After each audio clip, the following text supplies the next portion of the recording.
verse 18 and 19, supplement to 40 verses on reality, ulladhu naarpadhu anubandham, given to us by Sri Ramana Maharishi.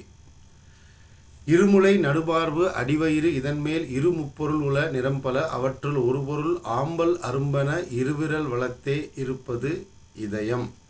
This is verse 18. Verse 19, அதன் முகம் இகல் உளது அகமுல சிறுதுளை அதனில் ஆசாதியோடு அமர்ந்துள்ளது இருந்தமும் அதனை ஆசரித்து உள்ள அகிலமா நாடிகள் அது வழி மனது ஒளி அவற்றினது இருப்பிடம். These two verses form a chain, a sequence, and hence I have included both the verses. In the first verse, 18th verse, he says, between the two chests and the abdomen, 2 fingers away from the middle of the chest. So between the abdomen and the 2 chests, 2 fingers away towards the right, he says there are 6 things. Among them, one is like the lily bud or the lotus bud, which is the heart where the Brahman or self resides. This is what the verse 18 says. This is a little controversial within quotes, because even when Bhagavan was alive, lot of people started focusing their attention on the chest, the right chest, 2 fingers away from the middle of the chest, and then they reported that Bhagavan, we are focusing on the chest on the right hand side, nothing is happening.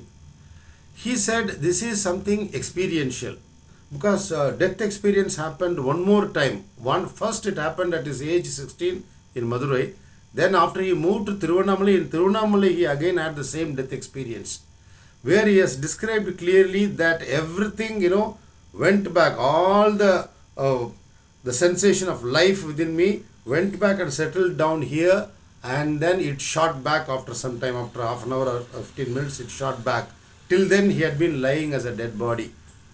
So he says this is my experience, and he also quotes texts like Sita Upanishad, one of the Upanishads, and then Ashtanga Hridayam, text from Malayalam language, one of the South Indian languages, and he also quotes from the Bible the portion Ecclesiastes X-2. I think the Ecclesiastes says that fool's heart is on the left and the wise man's heart is on the right.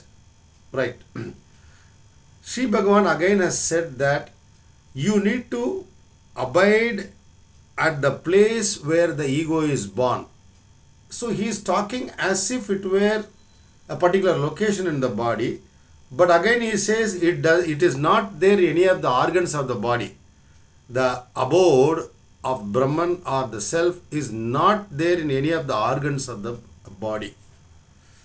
But then he wants you to search. He says the way a deep sea diver dives deep with the control of breath and mind in order to find pearls, the same way he says you need to dive within and then seek the source of the ego, the birthplace of ego. He says that எலும்பு மகந்தை எழுமிடத்தை நீரில் விழுந்த பொருள் காண வேண்டி. We saw that in ulladhu naarpadhu. So it is very clear. It is also said in the Bhagavad Gita, Ishvara sarvabhutanam hriddeshe Arjuna tishtati.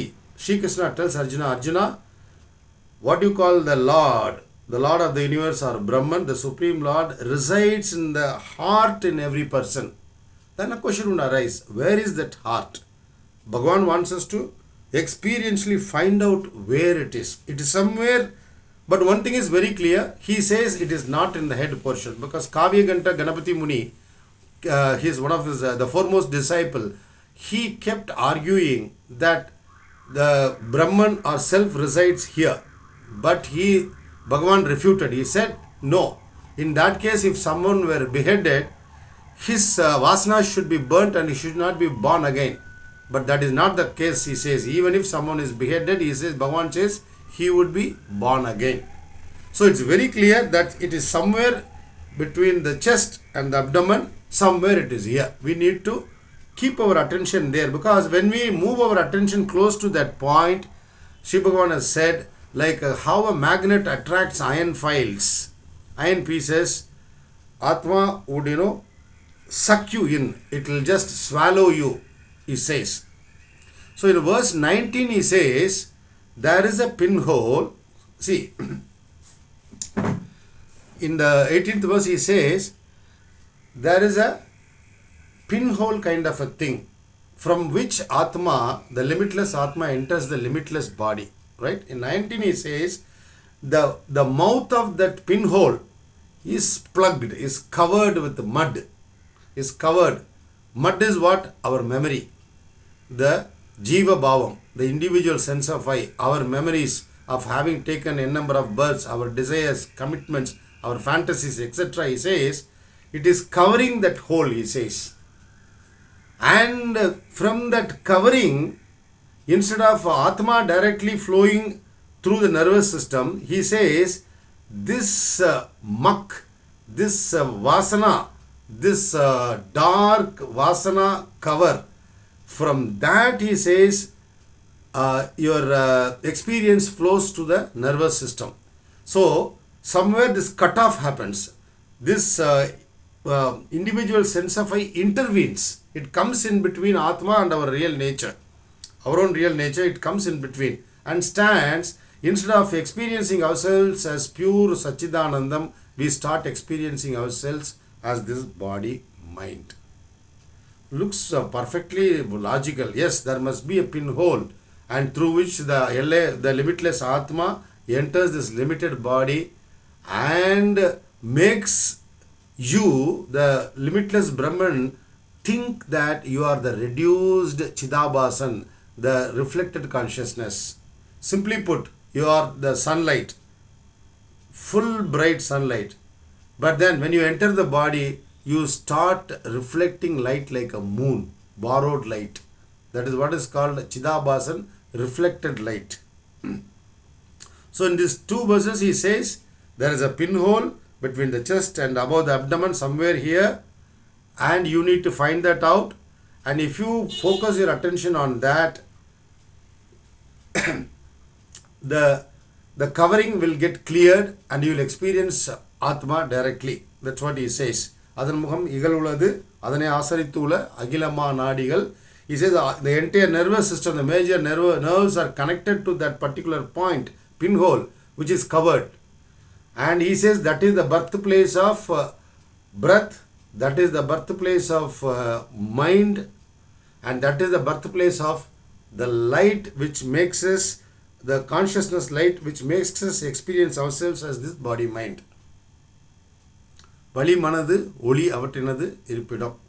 So, it is very clear, earlier we have seen, all our experiences are happening right now as an individual because of the power or light of Atma. But then it starts from the main switchboard. Main switchboard is the self or Brahman. From there, 7.2 billion wires are taken, for example, to connect to 7.2 billion upadhis. Upadhi is nothing but the body, an extra fitting. Source is one, experience is many, and 7.2 billion people experience themselves as separate individuals, solid separate individuals with individual body, mind, history, desires. They differ, but one only exists and it does everything. That is the conclusion of Advaita. This or this, if you asked, this is the solution. One only exists and it functions as the body, the mind, God and universe, etc. Name everything, it is all being done by Atma, or everything is happening in Atma's light through the power of Maya. Maya has two powers of first veiling the truth. Like a cloud, it will cover the bright sun, and we would say, oh, sun is not there. Sun is there. There is a veil which is veiling the reality. That is our bodily sense of I. And which is the birthplace of this bodily sense of I? That is what Bhagavan wants us to find out. This is something someone asked Sri Bhagavan, oh Bhagavan, why don't you make us enlightened? With your grace, you are so compassionate. Why can't you make us enlightened? Sri Bhagavan said, it doesn't work that way. You need to work towards it. Right? There is some logic. A kitten would often cry. It would not go to the mother. The mother, out of sympathy and empathy, compassion, would come and pick the kitten. But monkey's baby is different. It always clings to the mother. With effort, it clings to the mother. We would have seen that. So one of Sri Bhagavan's disciples said, Devaraju Mudaliyar, he said, Bhagavan, I don't want to be like the monkey which holds on to the mother. I don't want to hold on to you. I don't have the strength. I would be like the kitten, crying all the time for you, for your grace, so that you would come and pick up. Sri Bhagavan said, no. Only if with the effort like the baby monkey, if you hold on to the mother monkey, which is mother, which is Brahman, only then I would come and help you like the cat which helped the kitten. So the point is, effort is needed. Without effort, we cannot reach out to our original nature at all. Effort is what? Are we going to create Brahman? No, we are not going to create Brahman. What are you going to do? We are only going to remove the wrong notion that I am only this body. Sri Bhagavan says, I am this body, mind, and all else. What is that all else? So we should be an expanded being, right?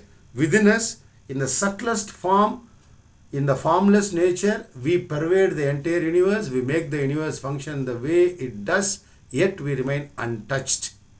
That is the description of Brahman. So we have to turn our attention now inside. We have to look for the place, not exactly an organ, but somewhere it has to be within this body region only, right? My Brahman, my sense of I cannot be placed in you. That will happen only in some magic movies, right? If you go and kill that particular bird which resides far off on a mountain, this enemy would die. That kind of a thing is not there. It is here within us. Anytime within us, all the time within us. But that reduction has happened. We have reduced ourselves to the size and capability of the body. The limitless, vast existence, consciousness, bliss, Brahman that we have forgotten our true nature by reducing ourselves to the size and capability of the body. Shiva Bhagavan says in one place that the limitless, vast, characterless, featureless, Nirguna Brahman has entered the body, and it says it lies shrunk in shame, he says. But at the same time, if you seek it, he says, it is more than ready to hug you and welcome you. That's what he says. So let us think about it. Turn your attention. Search for the source of the birthplace of I thought. Somewhere the limitless Brahman converts itself into limited body, which is that place. If we keep our attention on that place continuously, this covering will be removed and the full bright Atma will shine forth of its own accord. This is the message. Let us think about it.